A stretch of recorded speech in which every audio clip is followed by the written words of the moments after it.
ജോബിന്റെ പുസ്തകത്തിൽ നിന്നുള്ള വായന 10-ാം അധ്യായം 1 മുതൽ 22 വരെയുള്ള തിരുവചനങ്ങൾ. എൻ്റെ ജീവിതത്തെ ഞാൻ വെറുക്കുന്നു, എൻ്റെ പരാതികൾ ഞാൻ ഉച്ചത്തിൽ വിളിച്ചു പറയും. എൻ്റെ മനോവ്യതയിൽ നിന്ന് ഞാൻ സംസാരിക്കും.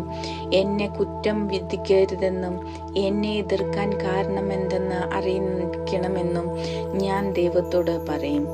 അങ്ങയുടെ സൃഷ്ടികളെ പീഡിപ്പിക്കുന്നതും നിന്ദിക്കുന്നതും ദുഷ്ടന്റെ പദ്ധതികളെ അനുകൂലിക്കുന്നതും അങ്ങേക്ക് യോജിച്ചതാണോ?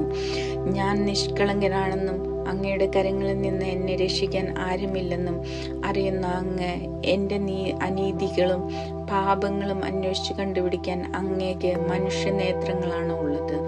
മനുഷ്യൻ കാണുന്നത് പോലെയാണോ അങ്ങ് ദർശിക്കുന്നത്? അങ്ങയുടെ ദിനങ്ങളും വർഷങ്ങളും മനുഷ്യൻ്റേതുപോലെയാണോ? അങ്ങയുടെ കരങ്ങൾ എനിക്ക് രൂപം നൽകി എന്നെ സൃഷ്ടിച്ചു. എന്നാൽ ഇപ്പോൾ അങ്ങ് എനിക്കെതിരെ തിരിഞ്ഞ് എന്നെ നശിപ്പിക്കുന്നു. കളിമണ്ണ് കൊണ്ടാണ് അങ്ങ് എന്നെ സൃഷ്ടിച്ചതെന്ന് അനുസ്മരിക്കണമേ. പൊടിയിലേക്ക് തന്നെ അങ്ങ് എന്നെ തിരിച്ചയക്കുമോ? അങ്ങ് എന്നെ പാലുപോലെ പകർന്ന് തൈര് പോലെ ഉറകൂട്ടിയില്ലേ? അങ്ങ് ചർമ്മവും മാംസവും കൊണ്ട് എന്നെ ആവരണം ചെയ്തു. അസ്ഥിയും സ്നായുക്കളും കൊണ്ട് എന്നെ തുന്നിച്ചേർത്തു. അങ്ങ് എന്നിൽ ജീവനും ഗാഢമായ സ്നേഹവും നിക്ഷേപിച്ചു.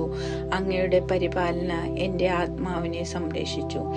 എന്നിട്ടും ഇവയെല്ലാം അങ്ങ് ഹൃദയത്തിൽ മറച്ചു വച്ചിരിക്കുന്നു.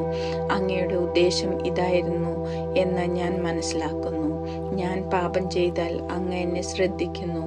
എൻ്റെ അതിക്രമങ്ങൾക്ക് എന്നെ ശിക്ഷിക്കാതെ വിടുന്നുമില്ല. ഞാൻ ദുഷ്ടനാണെങ്കിൽ എനിക്ക് ദുരിതം.